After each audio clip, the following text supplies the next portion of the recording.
Welcome back to the garage, everyone. Alright, we got a nice, cold, crisp morning, 32 degrees, and decided to fire up the old Silver Bullet and head over to O'Reilly Distribution Center. Got to pick up a couple of things. Got to go ahead and pick up a new carburetor kit, only because I want to throw a new base gasket between the carb and the intake.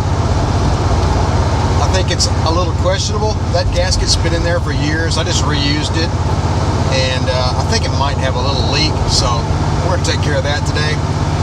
Also, I'm going to polish some aluminum wheels, and I think you might be surprised at what a little bit of light work on some old Corvette aluminum wheels might do for you. And also, I think we're going to do a cap and rotor. You know, when we put this car back together, I just used the cap and rotor that was already on the distributor. You know, didn't have a whole lot of miles on it, but couldn't hurt to go ahead and change that out too. And lastly, got to do something about these side pipes. They got some leaks there where the pipes meet the headers, and it's really annoying. We got a laundry list of things we're going to take care of this weekend, so you guys stick around. We'll be right back.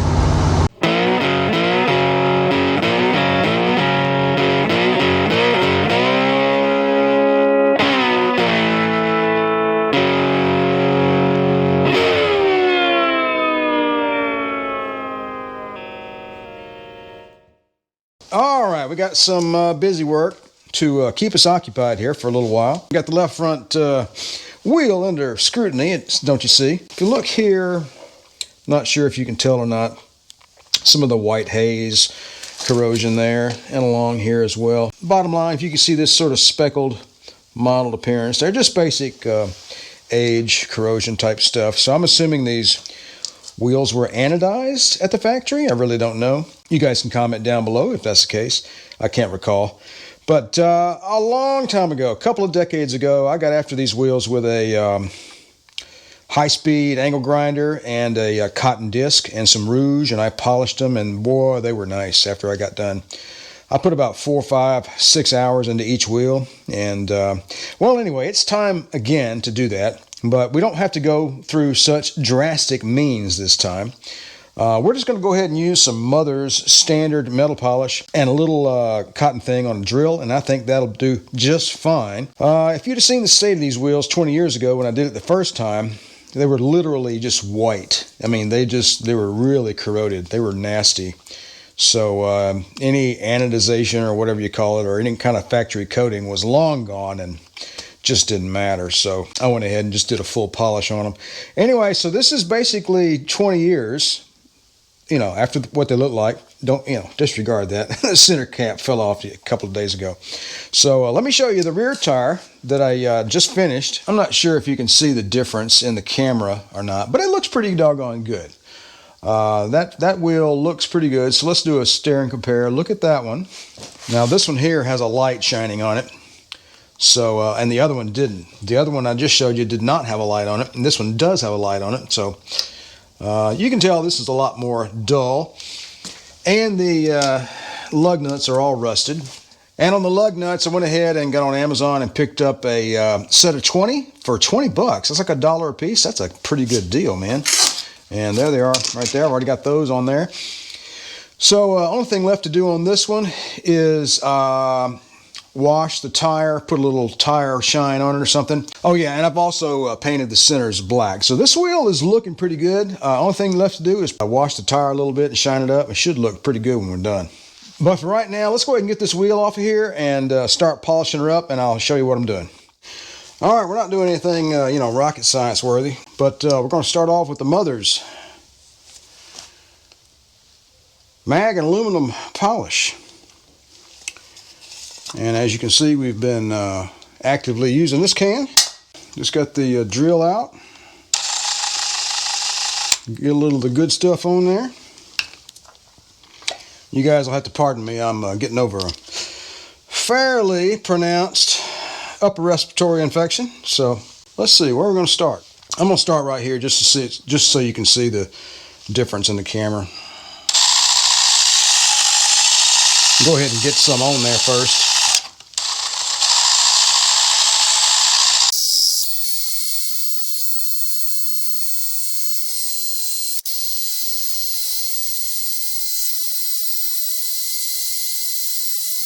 Let's go ahead and give her a wipe down here. See what kind of damage we did. Some of these spots that are a little bad, you have to do them twice. But that worked out pretty well right there.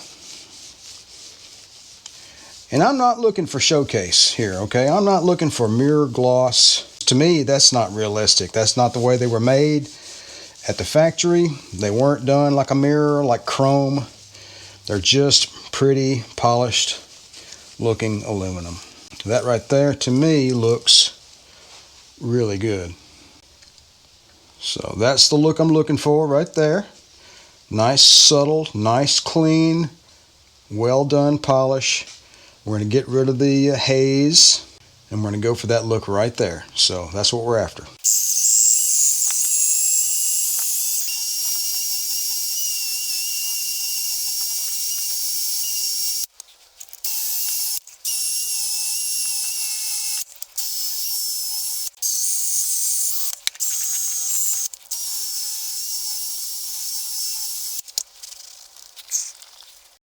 Oh, and if you're worried about the polishing compound on the tire, see how it makes the white marks? WD-40 takes that right off. Same thing with car wax on, like if you wax your car and you get some on the rubber trim or something on your car, on the body or whatever, and it won't come off. A little WD-40, take it right off.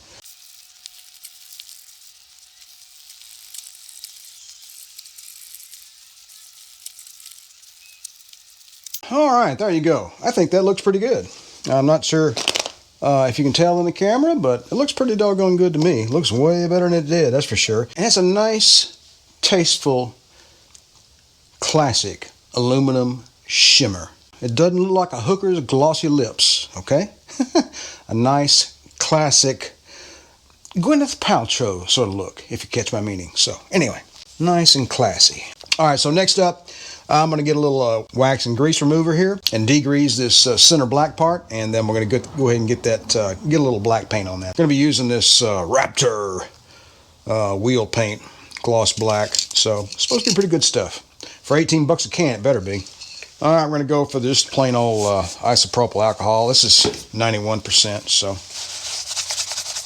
this should be adequate to clean up the little area here that we need to paint, because, you know, this won't take but a few moments to paint. See? Yeah, doing a good job. Now, alcohol won't hurt our polish job on the rims, and it'll get our grease and dirt off of here. All right, we'll let that air dry, then we'll get us some paint on it. All right, don't get too bent out of shape on this. You know, when you're taping off, I did a pretty good job. Okay, I mean, I stayed on the line, but whether or not you go over the black or not quite on it, it really doesn't matter all that much. Nobody's ever going to see it. They're not going to go up here and be that far wondering whether or not your paint is perfect against the aluminum. You know, it's just, you know, you got to pick your battles. You know, so I had this left over from doing the other wheel, so. This is high-tech stuff here.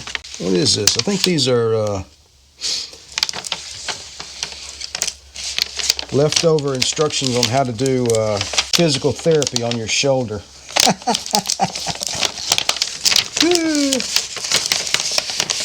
Like, ain't life grand? My shoulder's much better, though. That's pretty cool. How about that? All right, it's a little chilly today. So, I'm going to shake this up for a good long while, and then we'll shoot this thing. So it's a little bit too cold to be painting this. It's about 50 out.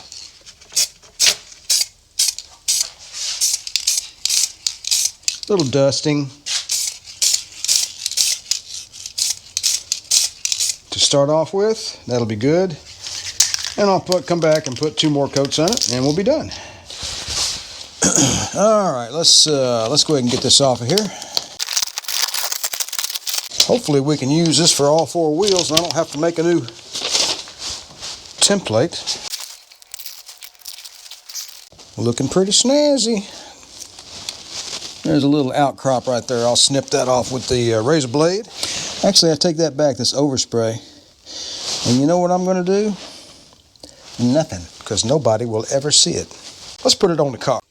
All right, the cell phone picks it up a little bit better than the GoPro does, actually. So I just got after the tire with a little bit of WD-40 to get the remainder of the polishing compound off the tire, and you can see it cleans it up really nicely.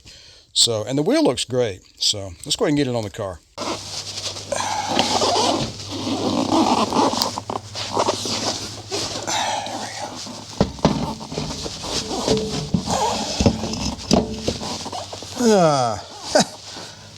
Well, we don't have a center cap.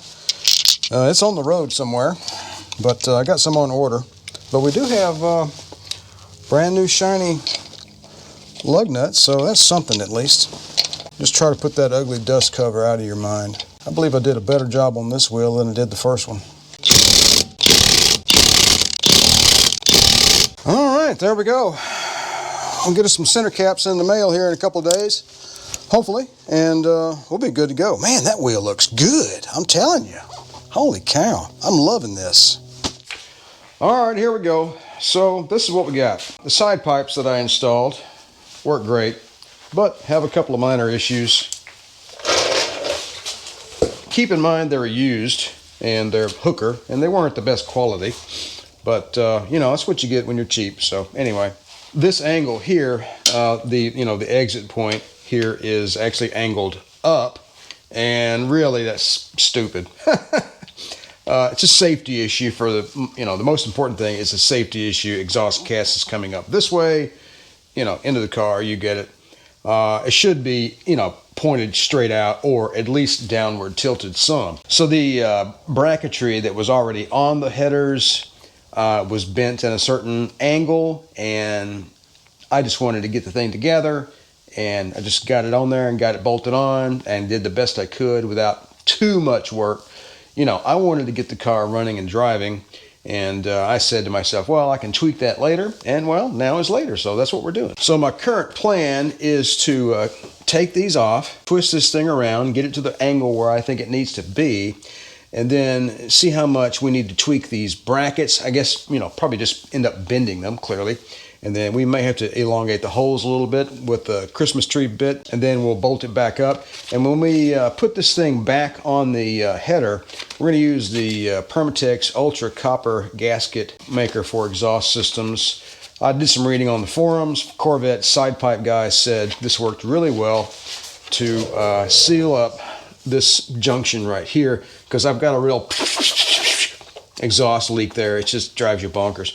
Plus, at mild to moderate acceleration up a slight hill or something, it really exposes itself. It's loud. It's just really annoying. It makes it sound like you're having pre-detonation in the engine.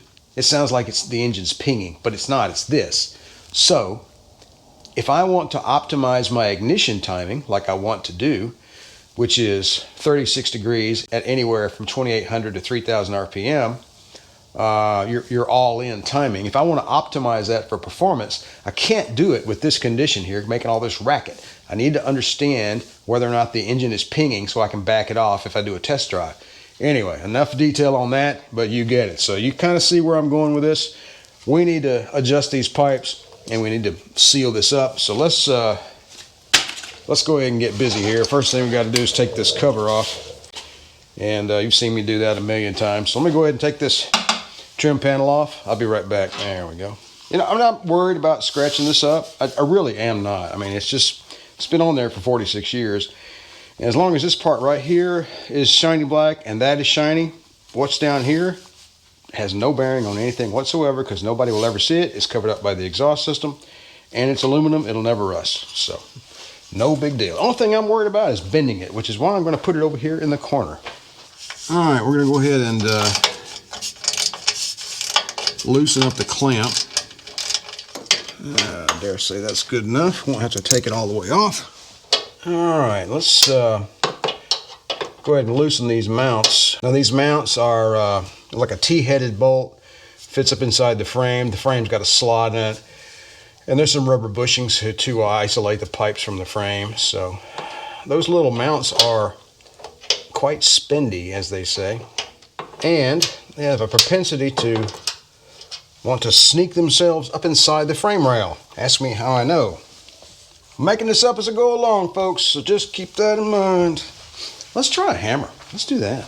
I wonder if I could just pivot it this way and then just kind of get it where I want it, and just to understand how much I need to bend the brackets. I don't know, I'm just kind of experimenting right now. Oh yeah, we got a ways to go. So, right about now, I'd like to have one of those humongous pair of channel locks, you know, just like that. I don't know, let's tap on it a little more and see what happens here. Don't want to break anything. We have the pipe is now pointed downward slightly, which is perfectly fine. That bracket is touching the frame at the bottom, and the bracket is actually pointed back up this way. So clearly it needs to be bent. All right, so my little experiment here has sort of proved useful to let me know how much I need to bend the brackets to make the pipe pivot to where I want it to be. And based on this angle here, so all I got to do is take the pipe off of the car and put these guys over there on the vise and bend them.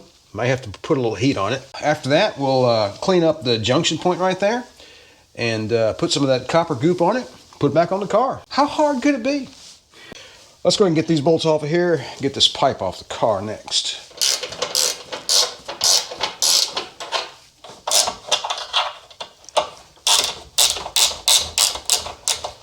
Let me get some wood to stick underneath that. Okay. There we go.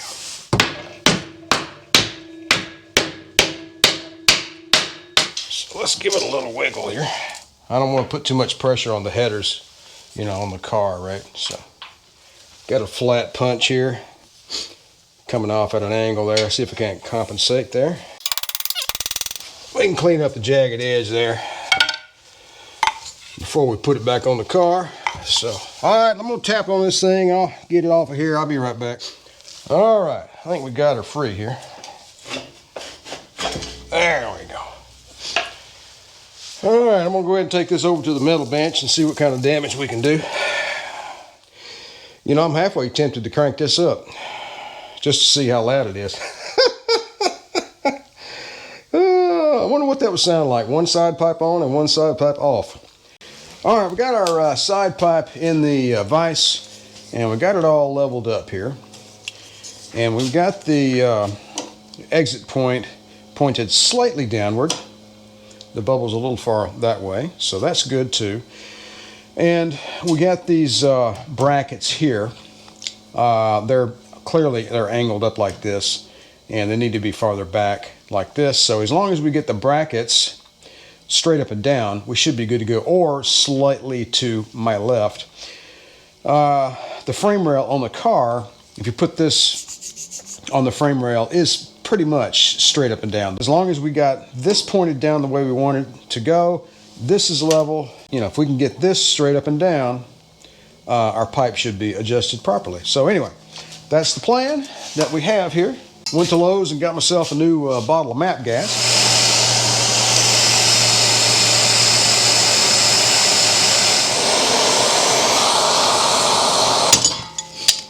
Probably went back past center there a little bit.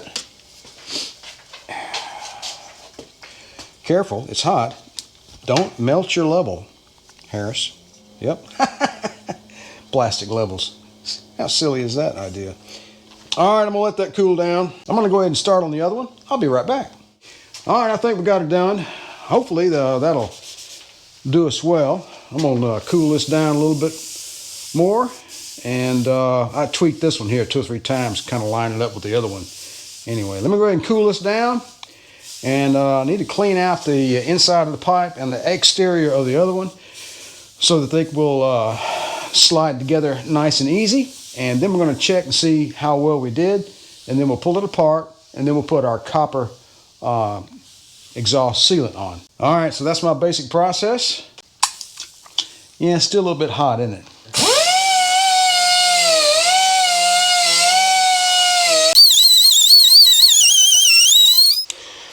All right, you're not going to believe this. Well, yeah, you probably would. Remember those bracket extensions that I conjured up and welded to the side pipes during a previous video, thinking to myself, well, it's these cheap side pipes, they just don't line up right. Yeah, I was wrong about that. All right, so new plan. We're gonna go with the original brackets. I think they're just fine. Anyway, I lopped them off. I lopped off my extensions and did some geometrizing and all that kind of stuff. And came to the realization that, well, I made a mistake. That's all right. That's allowed. Let's try again, shall we?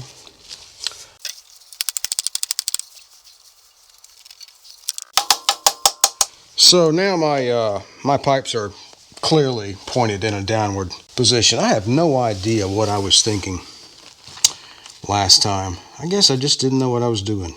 I mean, it's just like perfect. What in the world was I thinking last time? Clearly this fits just fine. And the pipe points downward. Maybe it was pointed too downward and I was trying to get it vertical. That's probably what it was. And I just got kind of crazy with it. I'm going to go and take this pipe back off and clean up the end of it a little bit more and paint the brackets where I cut them off. And then we'll get the copper stuff on there and we'll just put it back together. How about that? Probably going to need 2 tubes. If that don't seal it, I'm going to buy another set of pipes. I'll be right back. Let me put a bead on this and then we'll slip it together.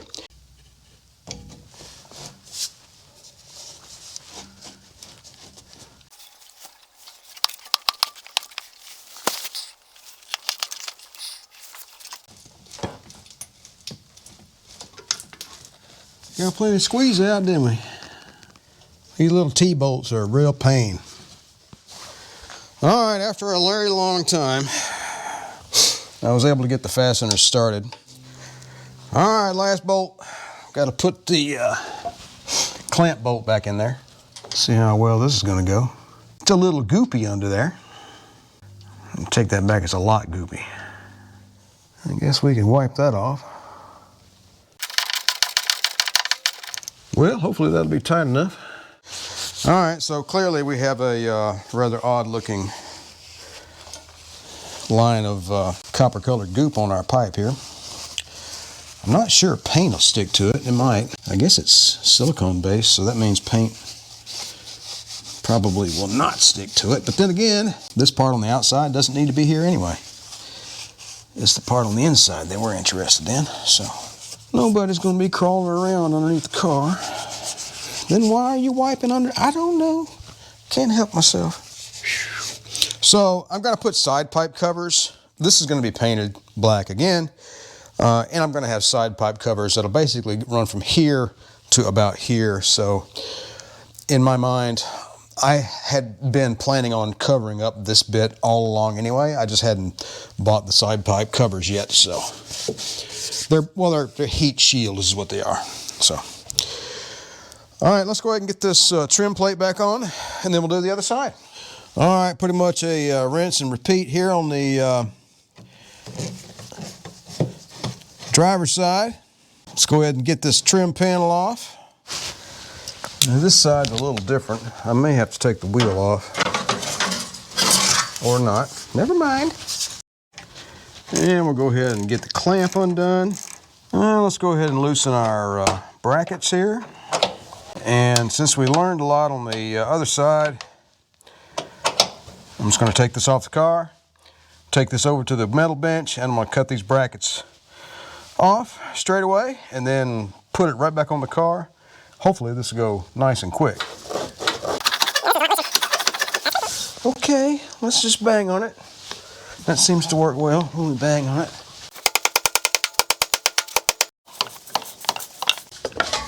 All right, there we go.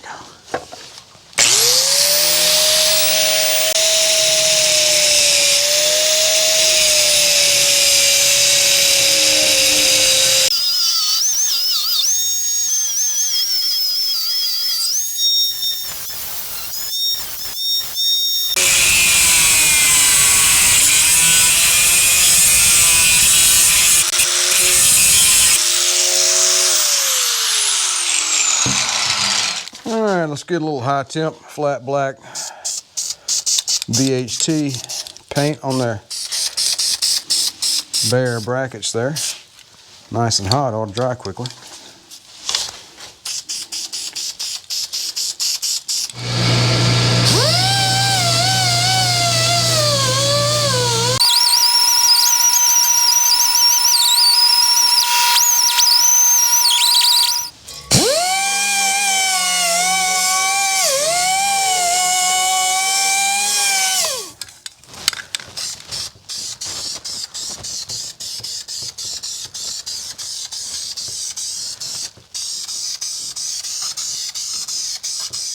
All right, time to do a test fit. So I did actually bend these brackets a little bit. I did tweak them a little bit with the heat.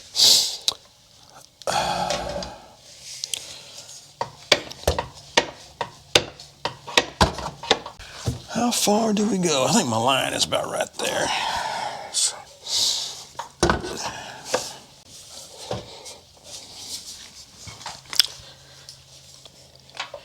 We don't need to shove it all the way up on there. I just need to make sure that my spout here is pointing down towards the ground, and it is. And that looks pretty good. The whole deal with this thing last time I did this was I could not stand the idea of the pipes pointing down. I thought that was stupid. I thought they were supposed to point straight out and vertical like that. That was a mistake. So anyway, all right, this fits fine. Let's go ahead and put some goop on the pipe. What a pain in the butt these things are. I could have designed a better system than this. That is for sure. Let's go get our exhaust goop. I went and bought another tube of this stuff, by the way, in case this one doesn't, in case this one runs out. So anyway, kind of dab this around a little bit. Make sure it doesn't fall off. And if this stuff doesn't work, I'm going to try the traditional exhaust paste. You know that black tarry stuff? All right, I'm going to put some inside this pipe and then we'll fit it together. Let's get her done here. There we go.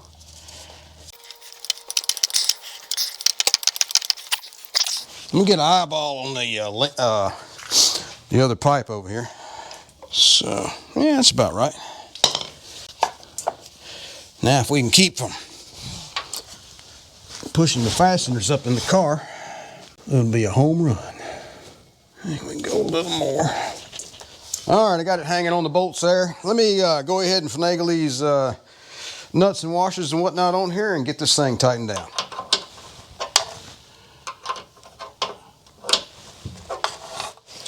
All right, got her bolted down, got the clamp tightened. Get the remainder of this sealer off of here.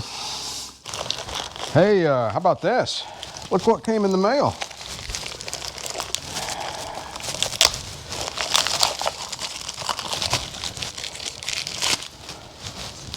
How about that? There we go. That son of a gun is tight, man. Wonder how many of those plastic tangs broke when I put it on. Well, anyway, it looks good, doesn't it? All right, because the pipe is in a little bit of a different orientation on the passenger side, I got to notch this a little bit more. This is to accommodate the clamp bolt that holds the pipe onto the header. I've already notched it a little bit, but we need to do it a little more.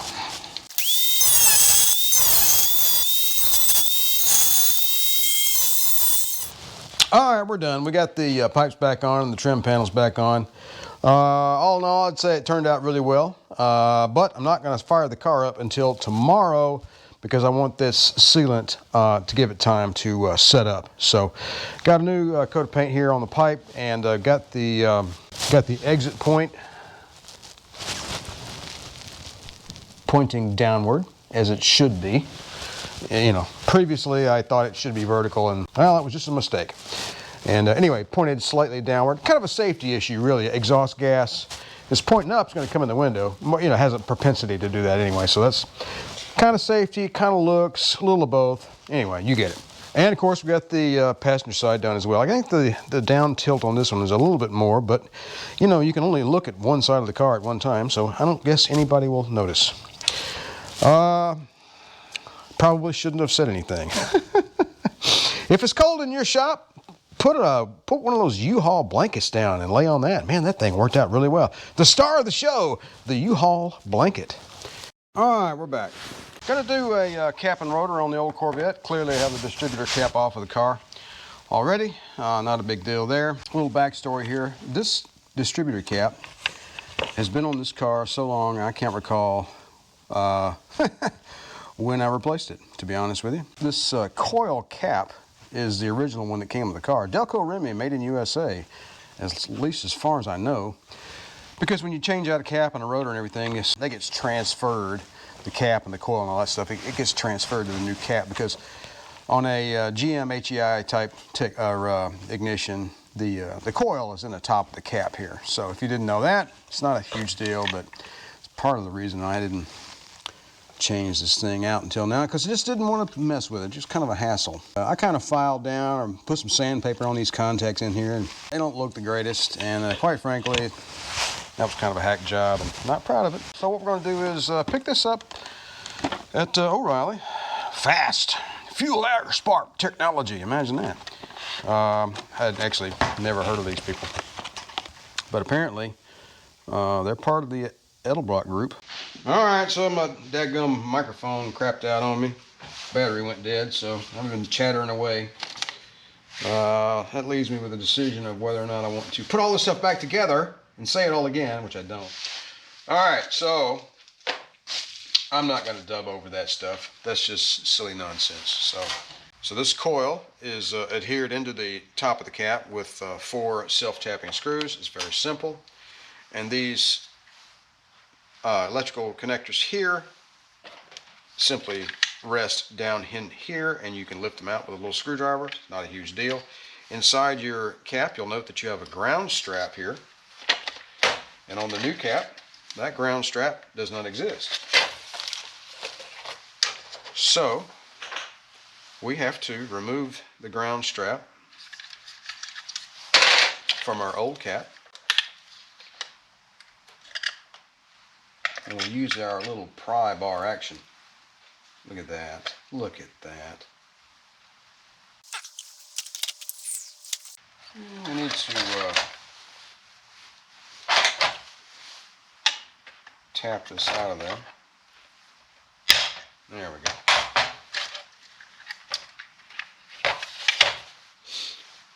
Yep. Got it a little bendy. Let's take care of that. Yep, we're good. I just got a little tad bendy there. There we go. Easy peasy. Alright, I'm going to use just a little mild steel wool and work on this contact here a little bit. Yeah, I think that'll be fine. Make sure we get some nice good steel wool remnants down in our coil and interfere with our ground system. That way we can give ourselves a lot of headaches later on. That'd be great. Alright, let's see. What's next? The little electrode and the washer. Put that in there next. Where's our little pack of grease here?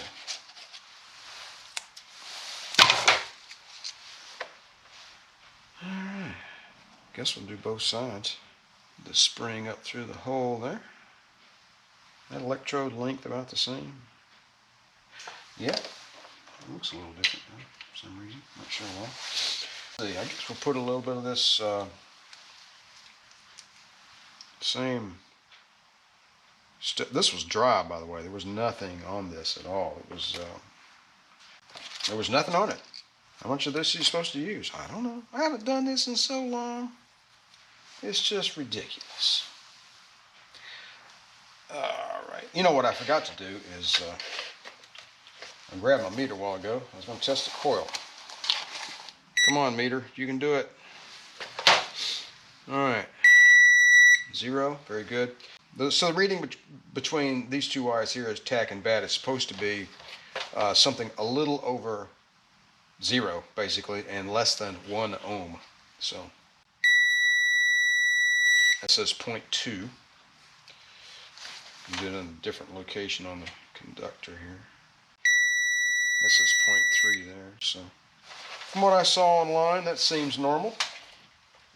And then we're going to go from the negative wire here to this guy here, to the business end of the coil. That basically tests the, the output of the coil, I guess you might say. So I'm gonna scrape around here on the coil here, on this steel pad. I assume it's steel because it was rusty. Alright, it should have a good contact there. What in the hell is going on here? Did I break the coil taking it out? Could be my meter. Let me see if I have another meter. Alright, so I got an old-fashioned analog meter here. Calterm 66420. Had it for, well, forever. I'm not sure where it was made, but anyway. It's not quite to zero. Measures about 0.4 there. I think the zero is inside. You have to turn a screw or something. But I checked across here and it went basically to the zero setting, which it can't delineate the 0.3 ohms anyway, which this meter can apparently. But if I go over here from the ground to the center contact on the coil, I get just over 8 here. So this says times 1K. So that jives with what they normally are, is around 8K. So this is a little over 8K. So the spec is 3,000 to 30,000, quite a broad range, but it looks like we're okay here. I'm not sure why that meter is doing the things it's doing. Analog meter, always put it back to the off position. If you leave it in ohms, you will kill your battery. All right, I never was really that happy with this Klein. Ground to the center contact. This thing is like basically telling me, no, I'm not going to do that. Not happening. True RMS. What does RMS stand for, you guys? Are you in your electronics classes? You remember what that is? Root mean square? Way to calculate the magnitude of voltages, sine wave voltages. Anyway, why won't this read that big impedance? I don't know. I'm not going to spend any more brain cells on it. I'm calling the coil good. Alright, so this screw is down below this metal bracket. Am I going to fix that? No, I'm not. We're going to roll with it. Ease it on down in there like it was in the other. Just like that. Not worried about it. I'm going to make sure the ground strap is encompassing the hole there. You don't want to screw that up. The ground strap is really, really, really important. You screw it into plastic, by the way, so, just keep that in mind. All right, we're going to have our ground wire connected right there. You can see our contact right there. All right, let's get our two main connectors engaged here. And slide them gingerly into place there. This is not difficult. It's just kind of fiddly. And it's really the only inconvenient thing about having an HEI system. Alright, so we're going to go back with the old Delco Remy coil cap cover. I'm going to look that Klein meter up online and see if anybody else has been having a problem with that thing. Alright, I think we're ready to put this rascal back on the car. Which I'm going to spare you those details. I'm going to go ahead and get this back on the car, but up next, we're going to go ahead and replace the base gasket on the Quadrajet. Oh, and by the way, don't forget to put the new rotor on, Harris. Thanks for reminding me, guys.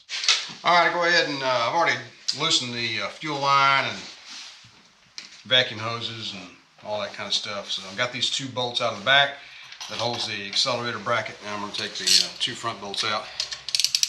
I was spraying some ether around the back of the carb, and I was watching the vacuum gauge. The vacuum would increase and the idle would pick up a little bit, so there was a leak back here somewhere on that gasket, so that's unacceptable. Let's see, there we go. Oh, over to the workbench temporarily with you. Alright, so I do see right here. What is that? That smells of gas. Might be a little leak of some sort. I'm not giving up on my old Quadrajet. I know what you're saying, but I don't see any evidence of fuel leaking down into the intake manifold. It looks dry and clean. It looks really nice. Yeah, there you go. That's what that looks like. That's about 500 miles of use. Well, no, I'll take that back. That's about 200 miles of use. That's intake manifold's new. Okay. I'm not going to turn the carburetor upside down, mind you, but I'm just going to lift it up and look underneath this thing, see what's going on. The only place I could sense that the idle would pick up when I sprayed the ether, and I was careful to not put it up here, right, was in the back. So this may not do anything. I don't know.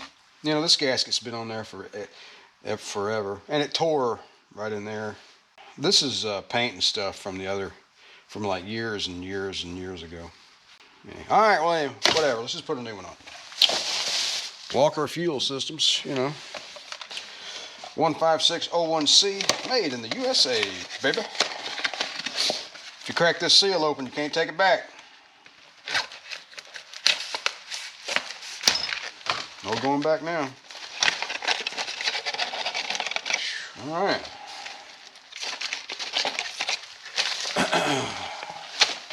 There's our $27 gasket. How about that? Got a little bit of, well, that's awesome.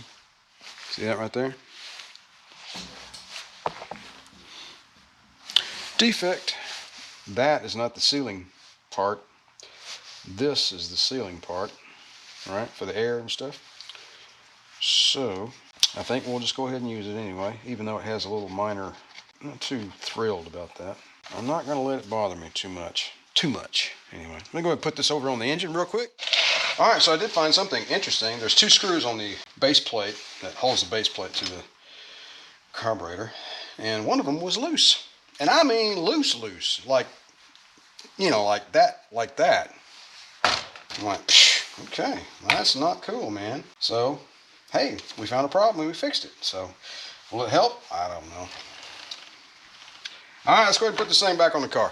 All right, not gonna lie, I had a little struggle there. That news gasket, it's not, it's tight, you know, it's, the holes are not quite, you know, it's pretty tight. So it took me a while to get the bolts started. I had to take the car back off and make sure I wasn't screwing anything up, cross-threading my holes and all that stuff. And I ran a die across the bolts to make sure the threads are good and all that kind of jazz, but just being cautious, don't you know. Anyway, so I'm gonna go ahead and tighten my fuel line, tighten my vacuum, tighten all my carburetor bolts, and hook up my vacuum hoses, and I'll be right back.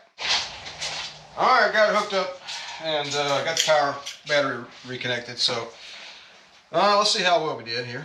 I'm not going to put this cover back on the distributor just yet, just in case I need to take it back off. Let's try to fire it up, and still got a little gas in the carburetor. I didn't tilt it, so it should have stayed in there.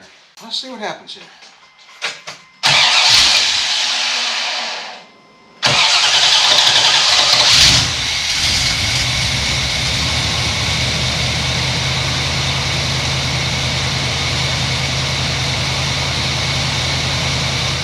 All right, I'm gonna let it warm up. We'll be back. All right, initial indications.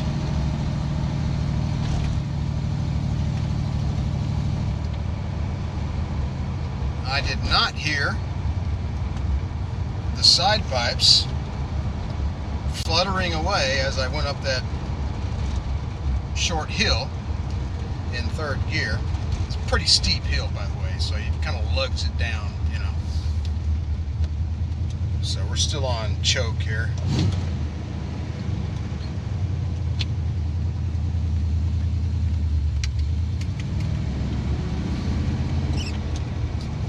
Alright, we're going to put her around for a little longer.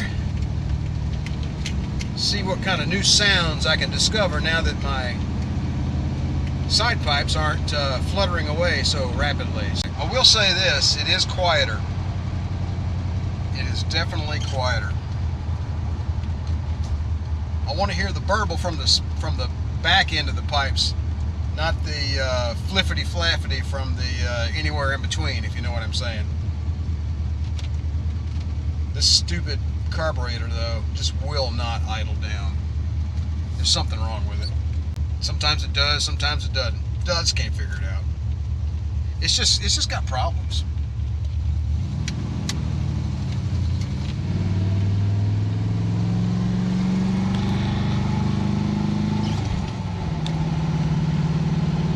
All right, that's third. Get it into fourth and lug it up a little bit. All I hear is what I think is the typical mild chatter of the roller rockers. If you didn't know, those are not quite as, well, they're not as quiet as stock stamped steel rockers. So let's do that again. That's pretty good. Man, that is quiet. I'm happy.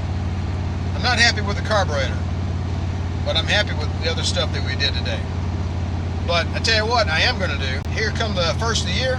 I'm taking that quadrijet off and I'm sending it to the same guy that built the carburetor for the Cadillac. So how about that? It takes this carburetor a while to, sometimes it'll idle down, sometimes it won't. Sometimes it says, I think I'm going to run 1200. This sounds good. I'm good right here. Other times it'll sneak on down to 1,000, 950. I got it set, when I was idling at the shop, I got the idle set to like 950, somewhere in that neighborhood. But when you put the breather on, and the breather offers a little bit of a restriction, right? So in my mind, that enriches the mixture, and so it's going to make it idle up a little bit. I think the carburetor is leaking internally, so, or leaking vacuum, leaking air. Also, another thing that I noticed,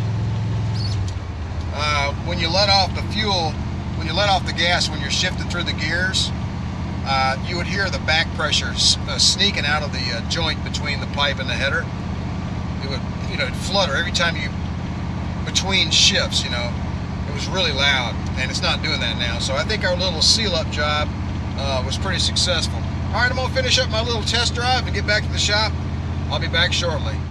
All right, I think we're gonna call this a video, folks. I'm back here at the shop. When I pulled in here, I went ahead and pulled the breather off, and I idled the carburetor down to, something around, 850 to 900. Could be I just had it idled up a little too high, but regardless, when you're driving along and then you come to a stoplight, the car just says, I think I'm gonna run at 1200. Oh, how about 13 today? Maybe 11. And just sit there. And it may or may not go back down to base idle. Generally, that's a vacuum leak. And I went ahead and idled it down so that when I put the breather back on it, hopefully when I get out and about, it'll, kind of equal, everything will just kind of equal out and it will idle normally. But regardless, with all the stuff that I've done to the engine, I think the carburetor probably needs a little bit of performance tweaking, something that I'm not really that skilled at, or I'm not skilled at it at all, to be honest with you. So I want to send this carburetor off to the same fellow that built the one for the Cadillac, and he did a fantastic job. That carburetor on that Cadillac is outstanding. So I'm going to go ahead and send that off. Come first of the year, it'll be a little while, so maybe make a separate video on that. But the wheels are, oh my goodness, the wheels turned out fantastic on this car. And we got our exhaust leaks fixed, and we got our pipes adjusted so that they're pointing slightly downward toward the street. It's not as noisy as it was. You can hear the pipes, but you can't hear the leaks. And I don't hear any pinging from the engine, which is good, because I wanted to be able to hear pinging if I adjust my timing for performance. That was one of the goals here this weekend. Anyway, I'm gonna shut up. I appreciate you guys stopping by the channel. Don't forget to like, share, and subscribe. And if you'd like to be notified whenever I release a new video, don't forget to click that little bell down below. You guys have a good one, and remember to enjoy driving your classic C3 Corvette.